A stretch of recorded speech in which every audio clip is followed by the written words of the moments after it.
Bismillahirrahmanirrahim.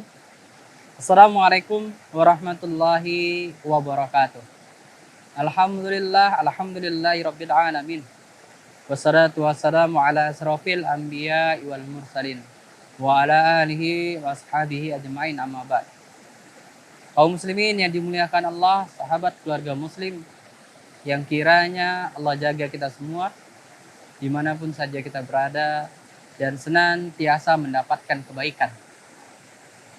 Mari sejenak kita menambah keimanan kepada Allah di acara Nu'min Sa'ah yang kiranya mudah-mudahan kita semua dirahmati oleh Allah dan dimudahkan bagi kita untuk senantiasa menjaga keimanan kita kepada Allah. Nah, kaum muslimin yang dimuliakan Allah, tentunya setiap kita memiliki teman, memiliki sahabat, memiliki orang-orang yang kiranya dekat dengan kita dan selalu membantu kita, menemani kita di setiap keadaan yang kita lalui. Namun kita perlu tahu, ada di sana teman-teman yang kiranya membawa kebaikan untuk kita. Dan ada pula teman-teman yang malah menyeret kita kepada keburukan. Tentu kita menginginkan teman-teman yang bukan hanya bermanfaat untuk dunia kita, lebih-lebih lagi nanti di akhirat. Dan tentu kita menginginkan nantinya ketika kita dibangkitkan, yaumil akhir, di akhirat, dibangkitkan dengan orang-orang yang kita cintai, yang kita temani, yang kita sahabati dulunya di dunia. Karena dikatakan di sana, sesungguhnya engkau akan bersama innaka man ahbabta. Sesungguhnya engkau akan bersama innaka man ahbabta. Engkau akan bersama dengan orang yang engkau cintai, dengan orang yang dulunya engkau idolakan. Nah, ini akan menjadi teman kita. Sebaliknya, tentu kita tidak menginginkan orang-orang yang buruk pula yang menjadi teman kita atau kita bersamanya, satu golongan, berbaris berkumpul di belakangnya. Tentu kita tidak menginginkan orang-orang yang buruk, orang-orang yang jelas dia adalah orang yang dimurkai oleh Allah, mendapat laknat oleh Allah. Nah, dalam pembahasan kali ini di acara Nu'min Sa'ah, kita akan mengangkat sebuah tema dalam hadis yang dibawakan oleh Rasulullah, yang diriwayatkan oleh Abdullah bin Amr radhiyallahu anhu. Di sana dikatakan ancaman untuk orang yang selalu meninggalkan salat.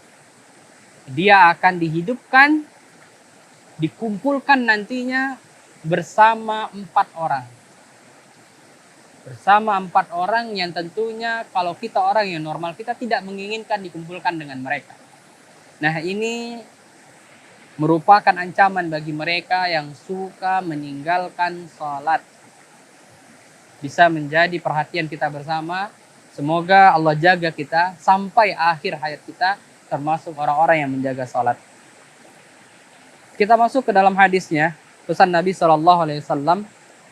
Beliau pernah bersabda, man hafadha 'alaiha kanat lahu nuran wa burhanan wa najatan yaumal qiyamah wa man lam yuhafidh 'alaiha lam yakun lahu nurun wala burhanun wala najatun wa kana yaumul qiyamah ma'a Qarun wa Fir'aun wa Haman wa Ubay bin Khalaf. Dalam hadis ini Nabi SAW menerangkan kepada sahabat-sahabatnya tentang orang yang meninggalkan sholat tentunya dengan sengaja, maka dikatakan di sana dia akan mendapatkan kerugian yang besar. Bahkan kerugian yang lebih besar lagi nantinya, dia akan dikumpulkan, dia akan dihidupkan, dia akan bersama berada di rombongan 4 jenis manusia yang dari kurun ke kurun bahkan tercatat dalam Al-Quran keburukan mereka. Dikatakan dalam hadis ini, barang siapa yang menjaganya di sini maksudnya adalah man hafadhu 'alaiha, salat maksudnya. Dia menjaga salat, mengerjakan salat yang 5 waktu. Maka dia mendapatkan keutamaan. Apa dikatakan di sini? Maka dia akan memiliki nuran. Nuran di sini adalah cahaya. Dia akan memiliki cahaya nantinya. Cahaya dari apa? Kenapa kita butuh kepada cahaya? Nah, dikatakan nantinya ketika di yaumil akhir, di akhirat nantinya, kita sangat butuh kepada cahaya. Dalam Al-Quran dijelaskan, orang-orang munafik, orang-orang kafir, mereka tidak berani berjalan. Karena saking gelapnya jalan tersebut. Mereka menunggu kaum muslimin yang lewat. Karena kaum muslimin, orang-orang mukmin, mereka membawa cahaya. Sehingga jalan mereka lebih selamat, jalan mereka lebih pasti, jalan mereka terhindar dari kecelakaan. Maka orang-orang munafik, orang-orang kafir berusaha ingin mengikuti orang-orang mukmin yang memiliki cahaya tersebut agar mereka selamat, namun mereka tidak bisa mengikutinya, mereka tidak bisa mencapainya. Karena apa? Mereka sendiri tidak memiliki cahaya. Nah, ini dia pentingnya cahaya di hari akhir nantinya. Itu untuk menyelamatkan kita dari keburukan, celaka, dari perangkap-perangkap yang nantinya dilewati oleh kita di yaumil akhir nanti. Jadi butuh sholat ini bisa memberikan cahaya dan menyelamatkan kita. Insyaallah kaum muslimin yang dimuliakan Allah, kita akan lanjutkan penjelasan dari hadis ini yang cukup panjang setelah beberapa jeda berikut ini.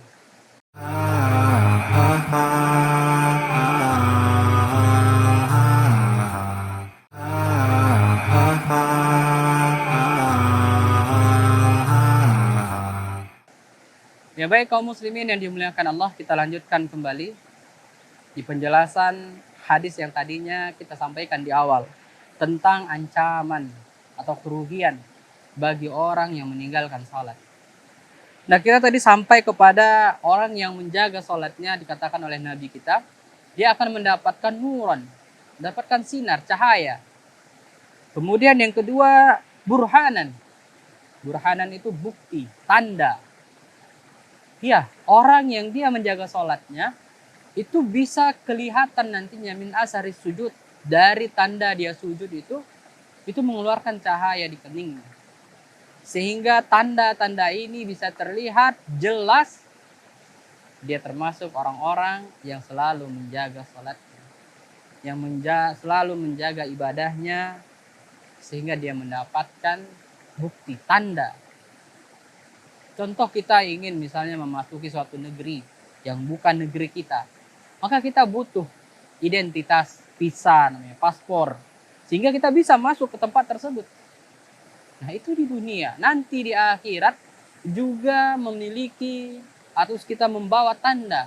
Kalau kita mau masuk surga, maka kita membawa tanda. Di antara tanda bukti kita adalah seorang mukmin, seorang yang muslim berserah diri kepada Allah, kita memiliki tanda. Dan tanda itu diantaranya kita dapati dengan kita menjaga sholat. Nah, kemudian yang ketiga, di sana dikatakan wanajatan. Wanajatan di sini dia akan selamat, najah, sukses. Najatan yaumal qiyamah. Dia akan selamat, terhindar dari keburukan di hari akhirat nantinya. Selamat, dia diselamatkan oleh ibadah yang dia kerjakan. Terutama di sana adalah sholatnya. Karena kita perlu tahu, inna awwala ma yuhasabu bihil abd min amalihi sholatu. Sesungguhnya amalan yang pertama kali Allah periksa itu, dari amalan-amalan yang banyak kita bawa, dari puasa, zakat, sedekah, membantu birrul walidain, kemudian membantu saudara-saudara kita, kerabat dan lain sebagainya, maka semua amalan ini tidak ada artinya, tidak bermanfaat bagi diri kita yang mengerjakannya kalau kita tidak sholat. Itu jelas dikatakan oleh ulama kita bahwasanya sangat merugilah orang yang mungkin dia terkenal sehari-harinya dia orang yang baik karena dia selalu senantiasa membantu orang lain, ramah dalam bergaul, ringan tangannya untuk membantu orang lain, namun dia tidak mengerjakan sholat. Maka ketahuilah tidak ada manfaat baginya, tidak ada mendatangkan kebaikan baginya amalan-amalan yang begitu banyak dia lakukan kalau dia tidak mengerjakan sholat. Karena boleh dikatakan sholat ini adalah penghulunya, adalah ketuanya, adalah kepalanya dari amal ibadah kita. Rasulullah katakan kalau bagus sholatnya maka baguslah yang lainnya. Tapi kalau buruk sholatnya maka buruk pula yang lainnya. Bagaimana dengan orang-orang yang tidak mengerjakan sholat? Apa yang akan diperiksa darinya? Kalaulah sholat saja yang merupakan bentuk pengabdian, bukti bahwasanya dia adalah hambanya Allah, tidak dia kerjakan, maka alangkah sia-sianya kebaikan tersebut.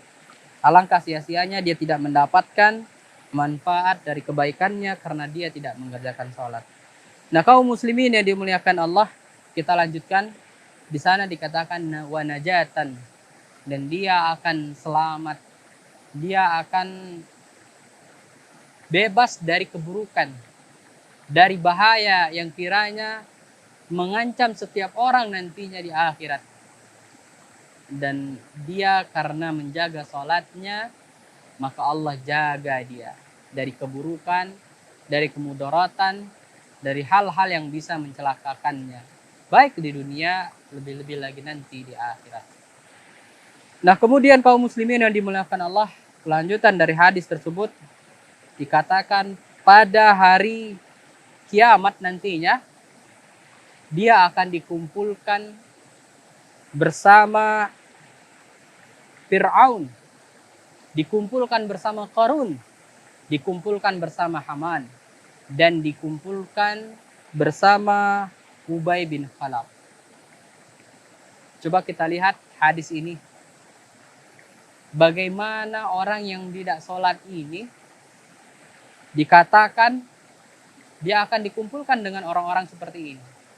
Yang sebelumnya juga dikatakan orang yang nggak menjaga sholatnya, dia nggak akan punya cahaya, dia tidak akan punya bukti, dia tidak akan selamat. Dan bahkan setelah itu, dia akan dikumpulkan dengan Fir'aun, dengan Qarun, dengan Haman, dengan Ubay. Coba lihat apa maksud di sini. Ada apa dengan keempat orang ini? Nah, di sini menunjukkan di antara sebab orang meninggalkan sholatnya. Diartikan atau juga dijelaskan maksud dari hadis ini oleh Ibnu Qayyim. Dia mengatakan coba lihat indahnya hadis ini. Di sana dikatakan akan dikumpulkan dengan 4 orang ini yang ternyata memiliki latar belakang. Dan apa latar belakang keempat orang ini yang berhubungan dengan meninggalkan sholat? Insya Allah kita akan lanjutkan setelah beberapa jeda berikut ini.